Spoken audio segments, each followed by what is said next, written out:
assunto. E eu queria trazer o Felipe Nascimento agora, que ele vai falar aí, parece, de uma briga aí entre Bolsonaro e Rodrigo Maia, que estão trocando acusações ali sobre o 13º do Bolsa Família. Felipe, conta pra gente o que é esse barraco aí entre os dois. Paula, o clima ficou quente entre o presidente Jair Bolsonaro e o presidente da Câmara, Rodrigo Maia. Na live semanal dessa quinta-feira, Jair Bolsonaro disse que não vai ter 13º do Bolsa Família, porque o presidente da Câmara, Rodrigo Maia, deixou a medida provisória caducar.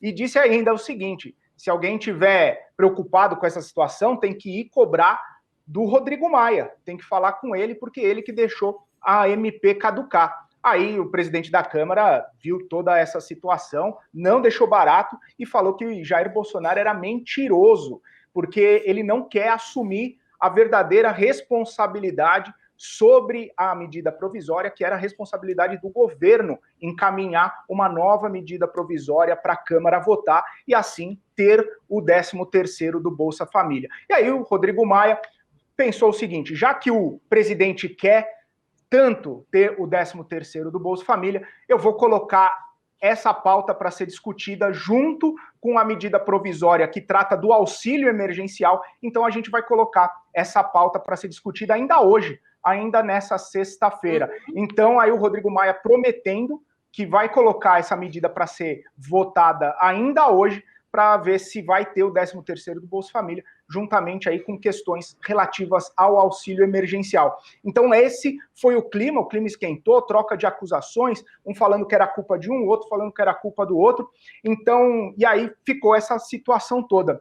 Eu queria, Paula, você me permite fazer uma pergunta aí para o Marcos Saravalli sobre esse imbróglio, essa situação toda aí. A gente viu que provavelmente isso deve estar sendo uma dor de cabeça aí para a equipe econômica, né, Marco? Porque imagina só ter mais um gasto, ter mais uma situação de retirada de dinheiro, ou também, de repente, abrir uma brecha aí para uma eventual prorrogação do auxílio emergencial em 2021. De repente, o presidente Jair Bolsonaro arrumou um pouco para a cabeça dele e da equipe econômica com essa troca de acusações, né? Bom, Felipe, bom dia. Como você falou lá no começo, voltando à live lá do Stuberger, né, um dos maiores gestores do país, talvez ele esteja incluindo também na análise dele um pouco dessa confusão política que a gente vive todos os dias, né?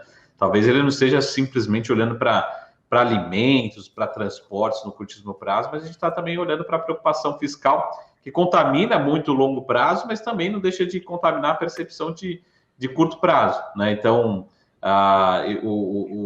eu acho que, assim, tudo por trás de toda essa discussão que está tendo, essa é a minha opinião, ela se concentra em um principal assunto, que é o assunto da eleição, né?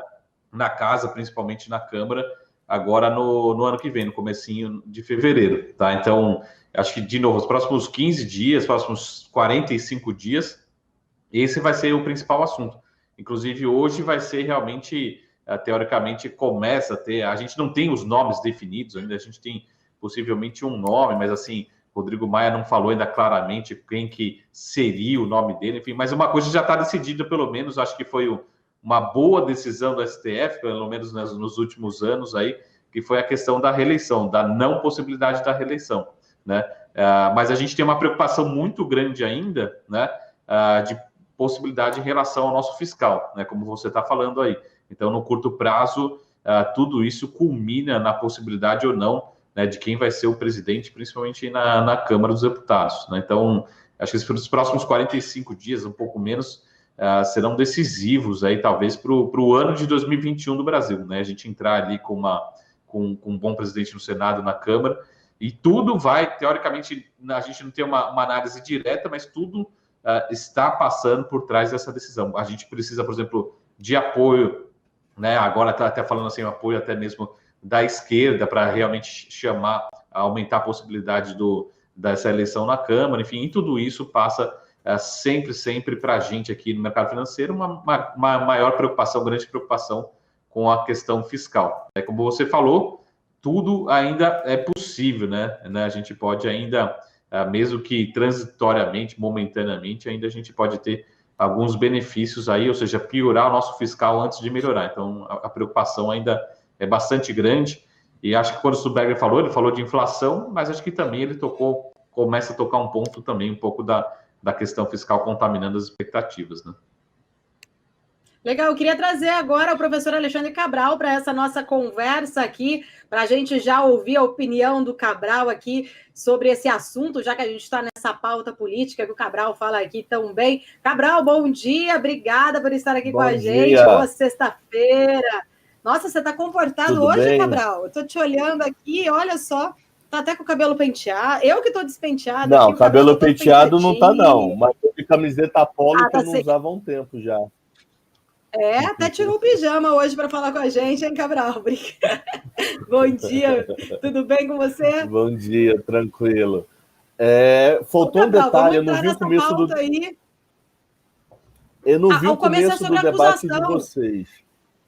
Tá, mas teve um detalhe a mais. É sobre Bolsonaro, Maia, 13º do Bolsa Família, a troca de acusações dele ali. A gente estava falando sobre esse assunto com o Marco. Queria saber de você se você acha que se realmente essa medida passar ali nas duas casas, a gente vai ter esse gasto que o governo não estava prevendo. Como que isso pode impactar na questão fiscal? Qual que é a sua opinião em relação a esse assunto? Eu acho que dá 7,5 bi não faz estrago e não dá mais tempo para esse ano. Aí seria só no ano que vem. Eu acho que o detalhe que o mercado não está gostando foi a ordem que ele deu para a Onyx para aumentar o Bolsa Família na virada do ano. Isso ele comentou ontem, saiu meio despercebido. Eu acho que essa mensagem é pior do que o 13º. Nada contra aumentar a Bolsa Família, mas não assim, falar numa live e dar ordem para o Onyx. Ele tem que dar essa ordem para o Paulo Guedes. Ele tem que dar essa aula para a parte da economia e não para o ministro que não é ligado à área econômica, entendeu? Eu acho que isso pegou mal e, sem dúvida, a briga com o Maia ontem, ele sem razão nenhuma arrumou uma confusão. Quando foi ver, a falha foi da equipe dele e não do Maia, entendeu? E aí, Marcos Saravalli, você acha que isso, de certa forma, o mercado hoje pode interpretar ali como algo ruim, aí essa questão dessa fala aí que o Cabral trouxe para a gente, dessa ordem ter sido dada para o Onyx e não para o Guedes? Acho que o mercado já, esse ano 2020, principalmente, já está tão calejado, né? Não está nem querendo ouvir mais discussão de briga de relação, né? DR aí em Brasília. Então, pelo menos a Bolsa não está nem ligando para essas discussões aí no curto prazo. Até ontem o Stuttberger deu esse tom um pouco mais pessimista, mas assim, olhando para a Bolsa, hoje que era para ser um dia de realização, também não está querendo cair, pelo menos nessa abertura, né? Eu acho que fica muito a dúvida que o mercado está muito ansioso, e acho que tem uma dispersão grande em relação à Selic mesmo do ano que vem. Mas aí acho que afeta um pouco mais a inflação IPCA do que realmente essa bagunça no fiscal. Então, pelo menos a Bolsa no curtíssimo prazo não está querendo ler muito notícia política agora, não. Está querendo só olhar para vacina, estímulo americano, Bolsa para cima mais um dia, e pelo menos agora 118.555.